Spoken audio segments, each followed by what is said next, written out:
வணக்கம் மேம். எனக்கு ஆத்மா மந்த்ரா தியானத்தில ஒரு சின்ன சந்தேகம் மேம். அதுதான் கேட்கலான்னு. எனக்கு என்னன்னா, நான் மே மாசம் ஆத்மா மந்த்ரா தியானம் ஜாயின் பண்ணேன். ஜாயின் பண்ணிட்டு அப்போ கொஞ்சம் பயிற்சி பண்ணேன். அதுக்கப்புறம் விட்டுட்டேன். பயிற்சி பண்ண வாய்ப்பு கிடைக்கல. இப்போ செப்டம்பர் 8ஆம் தேதி பயிற்சி பண்ண ஆரம்பிச்சேன். செப்டம்பர் 8ஆம் தேதியில ஆரம்பிச்சு, கொஞ்சம் அதிக நேரம் இருந்தனால ஒரு நாளைக்கு ஒரு மந்திரம் 20 நிமிஷம் பண்ணணும்னு சொல்லியிருந்தாங்க மாஸ்டர். நான் அந்த நாட்களுக்கான மந்திரங்கள் போக எக்ஸ்ட்ரா கொஞ்சம் நேரம் இருந்தனால ஒரே நாள்ல 3 மந்திரம், 4 மந்திரம் அந்த மாரி சொல்றதுக்கு வாய்ப்பு கிடைச்சது. அத சொல்ல சொல்ல ஒரு 8ஆம் தேதி ஆரம்பிச்சு ஒரு 14ஆம் தேதி, 15ஆம் தேதியில அந்தந்த சக்கரங்கள்ல கொஞ்சம் கொஞ்சம் அழுத்தம் தெரிஞ்சது. அதுவே ஒரு 19ஆம் தேதி, 20ஆம் தேதி, 23ஆம் தேதிலாம் போகும்போது நல்லாவே தெரிஞ்சது. நான் அது அந்த அழுத்தங்கள் எனக்கு வர வர நான் ஒரு நாளைக்கு 5 மந்திரம் பண்ணது, 6 மந்திரம் அந்த மாரிலாம் பண்ண ஆரம்பிச்சேன். 20 நிமிஷம், 20 நிமிஷம்னால வெவ்வேறு டைம் பீரியட்ல ஒரே நாள்ல கொஞ்சம் நேரத்த ஒதுக்கி பண்ணிக்கிட்டேன். எனக்கு ஒரு 24, 25ஆம் தேதி நல்லாவே தெரிஞ்சது. இப்போ ஒரு மணிப்பூரக சக்கரத்துக்கான மந்திரத்த சொல்றோம் அப்டின்னா, அந்த சக்கரத்திலயும் எனக்கு அழுத்தம் லைட்டா தெரியுது. எந்த மந்திரம் சொன்னாலும் மூலாதார சக்கரத்தில நல்லாவே கவனம் தெரியுது. எனக்கு அந்த அழுத்தங்கள் நல்லாவே ஒரு உணர்வ குடுத்துச்சு. நல்லா ஃபீல் பண்ண முடிஞ்சது. நான் அதுக்கப்புறம் கொஞ்சம் பிராக்டிஸ் ரெகுலரா பண்ணிக்கிட்டே வரேன். எனக்கு ஒரு 26, 27ல இந்த சென்சேஷன் கம்மியாச்சு. ஒரு 30ஆம் தேதி வரும்போது ரொம்ப கம்மியாகி, இப்போ நான் பயிற்சி பண்றேன். அதே மாரி தான் தொடர்ச்சியா பண்றேன். எனக்கு என்னமோ சுத்தமா அந்த அழுத்தங்கள உணரவே முடியல. அப்படியே உணர்ந்தாலும் ஒரு 5 4 மந்திரம் சொல்றேன்னா, அதில ஒரு மந்திரத்தில லைட்டா ஒரு ஃபியூ செகண்ட்ஸ் வந்துட்டு போகுது. பட் 23, 24ஆம் தேதியில தான் நல்லாவே தெரிஞ்சது. நல்லா ரொம்ப நேரமே அது நிக்கிற மாரி தெரிஞ்சது. இதில நான் என்ன மிஸ்டேக் பண்றேன்னு எனக்கு தெரியல மேம். இது ஒண்ணு. இன்னொன்னு நான் மே மாசமும் இந்த மந்திரங்கள் தான் சொன்னேன். அதில நான் என்ன பண்றேன்னா, மாஸ்டர் டிஸ்கோர்சஸ்லலாம் என்ன சொல்லியிருப்பாங்கன்னா, மூலாதார சக்கரத்தில நம்ம கவனத்த வச்சாலே போதும். அதுவே ஒரு நல்ல சமாதி அனுபவம் குடுக்கும்னு. அதனால நான் எதுக்கு எல்லா மந்திரங்களும் சொல்லணும்னு சொல்லிட்டு, மூலாதார சக்கரத்துக்கான மந்திரம் மட்டும் எடுத்து ஓம் காகத்வஜாய வித்மகே கட்ககஸ்தாய தீமகி தன்னோ மந்த பிரசோதயாத். இத மட்டுமே டெய்லி சொன்னேன். இதுவுமே எனக்கு நல்லா வேலை செஞ்சது. நல்ல மூலாதாரத்தில ஒரு அழுத்தம் தெரிஞ்சது. நல்லாவே தெரிஞ்சது. ஒரே மந்திரத்த தினமும் சொல்றதுனால. பட் இதுவுமே எனக்கு திடீர்னு வேலை செய்யாம போயிட்டு, நான் அது நம்ம தப்பா பண்றோம் போல, மாஸ்டர் சொல்லிக் குடுத்த மாரி பண்ணலன்னு அப்படியே விட்டுட்டேன். அதுக்கப்புறம் எனக்கு வாய்ப்பு கிடைக்கல. திரும்ப இப்ப தான் பயிற்சி பண்ண ஆரம்பிச்சேன். இப்போ எனக்கு மாஸ்டர் சொல்லிக் குடுத்த டெக்னிக் படி அந்தந்த நாட்களுக்கான மந்திரத்த சொல்றது போக, எக்ஸ்ட்ரா இருக்க நேரத்தில தான் மத்த மந்திரங்கள் சொல்றேன். அப்போ எனக்கு இது எதனால இந்த மாரி ஒரு பிளாக்கேஜ் வருதுன்னு தெரிஞ்சுக்கணும் மேம். அது ஏன்னா, நல்ல அனுபவம் நமக்கு நல்ல ஏதோ மாற்றங்கள் ஏற்படுங்கும்போது, அது அப்படியே கட் ஆவுது. இதுதான் மேம் சந்தேகம். எனக்கு அந்த மந்திரங்கள் பயிற்சி பண்ணும்போது அனுபவங்கள் வந்துச்சு. அது நல்லா போய் அடுத்த கட்டத்துக்கு போகணும்னு நினைக்கும்போது, பயிற்சிய கொஞ்சம் எக்ஸ்டெண்ட் பண்றேன். இப்போ கம்ப்ளீட்டா ஸ்டாப் ஆன மாரி இருக்கு. அது என்ன காரணம்னு தெரிஞ்சுக்கணும் மேம். ஐயா வணக்கம். நம்பர் 1 நம்ம ஆத்மாக்களின் சங்கமத்தில் கொடுக்கக்கூடிய அனைத்து தியான முறைகளும், குறிப்பா அது மந்திர தியான முறைகள் பிரணாகுதி செய்யப்பட்டது. மூலாதாரத்துக்கு முக்கிய பங்கு உண்டு. ஏன்னு கேட்டிங்கன்னா, மாஸ்டரோட மூலாதாரத்தில் கனெக்ட் பண்ணி 24 மணி நேரமும் அதை பிரணாகுதி போயிட்டு இருக்கிற மாதிரி தான் அது செட் பண்ணப்பட்டிருக்கு. அதனுடைய கோடிங்கே அந்த மாதிரி தான், காம்பினேஷன் அந்த மாதிரி தான்.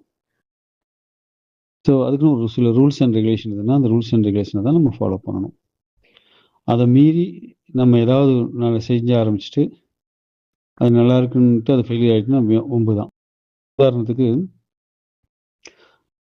நம்ம நீ காரில் போகிறீங்க, ஒரு கீராக இந்த கீர் போடுங்க, இந்த 10 கிலோமீட்டர் ஸ்பீடில் போனால் 1வது கீர் போடுங்க, 20 கிலோமீட்டர் ஸ்பீடு போகும்போது 2வது கீர் போடுங்க, 30னா 3வது கீர் போடுங்கன்னு சொல்லிடுறோம்.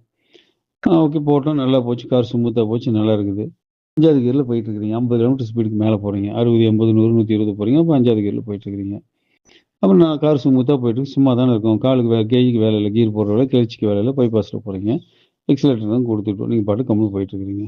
சும்மா தானே இருக்குது இந்த கைன்னு சொல்லிட்டு மறுபடியும் ஹேண்ட் பிரேக் இழுக்கிறது, 4வது கீர் போடுறது, 3வது கீர்லாம் போட்டிங்கன்னா பயணம் நல்லா இருக்குமா? யோசனை பண்ணி பாருங்கள். ஒரு மலையிலேருந்து இறங்குறீங்க, செகண்ட் கீர் போட்டு விட்ருங்க, செகண்ட் கீரில் இறங்குறோம், வண்டி தான் ஃப்ரீயாக போகுது அப்படின்னு டாப் கீரை போட்டிங்கன்னா அது கரெக்டாக வருமா? ஏன் அந்தந்த நாட்களுக்கு அந்த மந்திரம் சொல்கிறாங்க? பொதுவாகவே எல்லா மந்திரத்தையும் சொல்லி எல்லா மந்திரத்தையும் சொல்லுங்கன்னு சொல்லிட்டு போயிடலாமே. அப்போ நம்ம சௌகரியத்துக்கு நம்ம பண்ணக்கூடாது. ஒரு காம்பினேஷன் ஒன்று போட்டிருக்காங்க, ஒரு லா இருக்குது, இந்த பிரகாரம் செயல்படணும் அப்படின்னாக்க நம்ம சௌகரியத்துக்கு மாற்றக்கூடாது. மாற்றினா பீஸ் போயிடும், அவ்வளோதான். ஒரே நாளில் எல்லாத்தையும் அறிவு ஏற்படுத்திங்கன்னா ரொம்ப போயிடும். அட்லீஸ்ட் சடோரி முடிச்சிருந்தா கூட ஏதோ ஓரளவுக்கு சப்போர்ட் பண்ணுன்னு சொல்லலாம். இப்போ திங்கக்கிழமைக்கான மந்திரத்தை நீங்கள் திங்கக்கிழமை சொல்கிறீங்க, அதே அதிர்வு பயங்கரமாக இருக்கும். வேணா 2 தடவை சொல்லலாம். காலையில் ஒருக்கா சொன்னீங்கன்னா சாயந்தரம் ஒரு தடவை சொல்லலாம்.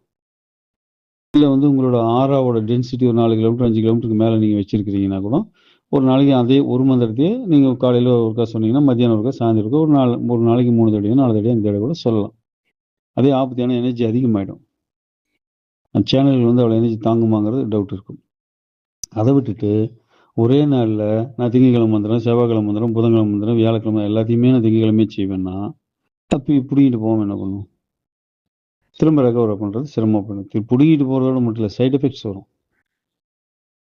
அப்படிலாம் பண்ணிங்கன்னா சைடு எஃபெக்ட்ஸ் வரும். அப்போ அதில் உஷாராக இருக்கணும் நீங்கள். அதுக்கு அது வந்து வெறும் ஃபிசிக்கலாக பண்ணுறீங்க, ஒரு ஃபிசிக்கல் எக்ஸசைஸ் நீங்கள் பண்ணிங்கனாலும் சிக்கல் தான். அதெல்லாம் ஒரு ஜிம்முக்கு போய் நீங்கள் எக்ஸசைஸ் பண்ணீங்கன்னா பைசப்புக்கு பண்ணுறேன், ட்ரைசப்புக்கு பண்ணுறேன், ஷோல்டருக்கு பண்ணுறேன்னா, ஃபோர் ஆர்ம்ஸுக்கு பண்ணுறேன்னா, ஒரு கைக்கு மட்டும் வரனால அதோட விட்டுக்கணும். நம்ம மாற்றி பண்ணுறது ஓவர் ஒர்க் அவுட் பண்ணால் மசில் டீர் ஆயிடும். டீர் ஆச்சுன்னா அதுக்கப்புறம் கிழிஞ்சு போயிடும். அதுக்கப்புறம் மசில் ஒர்க் அவுட்டே போகணும், ஜிம்முக்கே போக முடியாதுனால மசில் பில்ட் ஆகாது. ஒரு ஃபார்முலா இருக்குது, நல்லா வேலை செய்யுது அப்படின்னா, நீங்கள் ஒரு தைஸுக்கு வந்து ஒரு 5 செட்டு போடுறீங்க அப்படின்னாக்கா ஒரு நல்லா டெவலப் ஆகுது, டெவலப் ஆகுதுன்னு சொல்லிட்டு பிடிச்சி நாளைக்கு செய்ய வேண்டியது, நாளானைக்கு செய்ய வேண்டிய எக்ஸசைஸ் இன்றைக்கே போட்டு தைஸுக்கு போட்டு அடிச்சு நோக்கினீங்கன்னா என்ன ஆகும்? கிழிஞ்சு போயிடாதா? அதுக்கப்புறம் தைஸே டெவலப் ஆகும். அந்த மாதிரி தான் சக்கரங்கள்லாம் உடையும். சக்கரங்கள் பிளாக்கேஜ் ஆகும். நீ கில்லியன் ஃபோட்டோகிராஃபியில் ஃபோட்டோ எடுத்து பார்த்தீங்கன்னா தெரியும் சக்கரங்கள் எப்படி உடஞ்சிருக்குன்னு. மாற்றி மாற்றி அந்த மாதிரி செய்யக்கூடாது. அதுவே முதல் தப்பு உங்களுக்கு. இப்போ நல்லா இருக்குன்னா ஒரு மந்திரத்தை அன்னைக்கு நாளுக்கான மந்திரத்தை அன்னைக்கு மட்டும் சொல்லுங்கள். 2 தடவை 3 தடவை, அதிகபட்சம் 2 தடவை போதும். நல்லா தேன் இனிக்குங்கிறது நிறைய டப்பாலேயே குடிக்க முடியாது. இதுக்கும் லிமிட் இருக்குது. அது லிமிட்டை தாண்டினா இந்த மாதிரி சிக்கல் வரும். அது எந்த சத்திரம் உடஞ்சிதோ, எங்கே பிளாக் ஆச்சோ, விட்டுக்கிட்டு போச்சுன்னு தெரியல. அப்போ அதை வாய்ச்சுன்னா அதுக்கு தகுந்த ஆர்கானில் அஃபெக்ட் வர ஆரம்பிச்சிடும், சிக்கல் வரும். அனாகத்தில் ஏதாவது விட்டுக்கிட்டு போச்சுன்னா இப்போ அடிச்சில் பார்த்தீங்கன்னா இதயத்தில் அடைப்பு வர ஆரம்பிச்சிடும், ஹார்ட் வீக் ஆக ஆரம்பிச்சிடும். அந்த சிக்கல் இருக்குல்லையா, ஆக்னியில் ஏதாவது ஆக்னியில் ரொம்ப ரொம்ப ரொம்ப சென்சிட்டிவானது அதெல்லாம். அங்கே ஏதாவது ஒரு பிளாக்கேஜ் ஆகி போச்சுன்னா முடிஞ்சு போச்சு, பிட்யூட்டரி கிளாண்ட்ஸ் அஃபெக்ட் ஆகிடும். அப்புறம் தேவையில்லாமல் பயம் வரும், தேவையில்லாமல் கோவம் வரும், மறதி ஏற்படும், தூக்கம் வரும். இந்த மாதிரி நிறைய சிக்கல்கள்லாம் வர ஆரம்பிச்சு. ஏன் வந்துன்னு தெரியாது, கண்டுபிடிச்சி சரி பண்ணி தொலைய முடியாது. அதை நீங்கள் சைக்காஸ்ட்டு போவாங்க, எந்த டாக்டர் போனது என்ன பண்ண, எங்கே உடச்சி வச்சுருக்கேன் எப்படி தெரியும், எப்படி சரி பண்ணுவீங்க? அதனால் அதெல்லாம் ரொம்ப கேர்ஃபுல்லாக பண்ணணும். நம்ம விளையாட்டு போல் செய்யக்கூடாது. நல்லா ஒன்று தெரிஞ்சு, hidden dangers of yoga and meditation. இந்தியாவில் இருக்கக்கூடிய ஒரு சமாச்சாரம். மறைக்கப்பட்ட உண்மைகள், யோகாவிலும் தியானத்திலும் வரக்கூடிய பக்க விளைவுகளை மறைக்கப்பட்ட உண்மைகள் அப்படின்னு பெருசு இருக்குது. ஒரு யோகா தியானங்கள் ரிசர்ச் பண்ணும்பொழுது ஒரு இதை கண்டுபிடிக்கிறாங்க அப்படின்னா 99 ஃபெயிலியர்ஸ் இருக்கும், ஒன்று தான் சக்ஸஸ் இருக்கும். ஆரம்ப காலம் 20,000 ஆண்டுகள் வளர்ச்சி நம்ம அப்படி தான் இருக்குது. சும்மா கரண்டை கண்டுபிடிச்சிடலாங்க. 1000 தடவை தப்பு பண்ணி 1001 தடவை தான் ஒரு மின்சார விளக்கு கண்டுபிடிக்கலாம். அப்போ தவறாக போனது 999க்கு மேலே இருக்குது. அதனால் அதெல்லாம் நம்ம வெளியே சொல்லலை. நம்ம சக்ஸஸாக மட்டும்தான் ரேட்டை தான் சொல்லிட்டு இருந்தோம். அதை வந்து இப்போ ஜெர்மன்காரனும் ஃப்ரான்ஸ்காரனும் வந்து ரிசர்ச் பண்ணி அவங்க கண்டுபிடிச்சி அந்த இத்தனை தப்பு இருக்கடான்னு சொல்லி அவங்க கண்டுபிடிச்சி போடுறான், நம்ம கடத்தாம விட்டுருவோம்.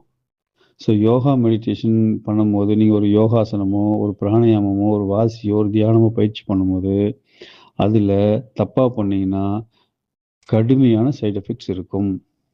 கிரியாலாம் தப்பாக பண்ணிங்கன்னா ஆஸ்துமா நோய் வந்துடும்.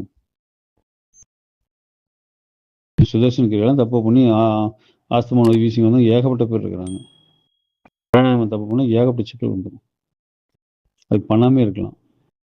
மந்திரங்கிறது உங்களுக்கு பிராணாயாமம் சம்மந்தப்பட்டது, மூச்சோட சேர்த்து பண்ணுறோம். நம்ம மனத்தை குவிக்கிறோம், அதான் சக்கரங்கள் கொண்டாந்து வரும். அப்போ ஃபிசிக்கல் பாடி, பிராணிக் பாடி, சைக்கிக் பாடி எல்லாத்தையும் ஒன்று சேர்த்துறோம். நம்ம அது மூலாதாரத்தை விட்னஸ் பண்ணி விஞ்ஞானமய கோஷம் வந்து சேருது. 4 கோஷங்களை ஒன்றா இழுத்து பிடிச்சி ஒரு பயிற்சி பண்ணுறோம். நம்ம 4 கோஷங்கள் நேர்கோட்டில் கொண்டாந்து ஒரு பயிற்சி பண்ணாக்க 5வது கோஷத்துக்குள்ள போக முடியும்.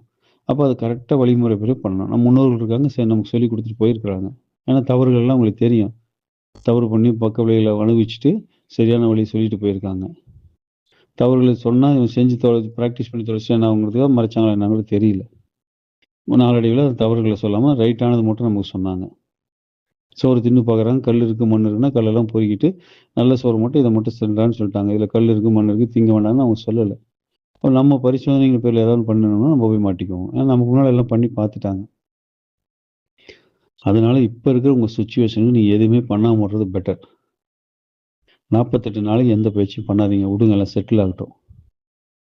48 நாள் கழித்து ஒரு நாளைக்கு ஒரு முறை பிரம்ம முகூர்த்தத்தில் மட்டும்தான் பண்ணணும்.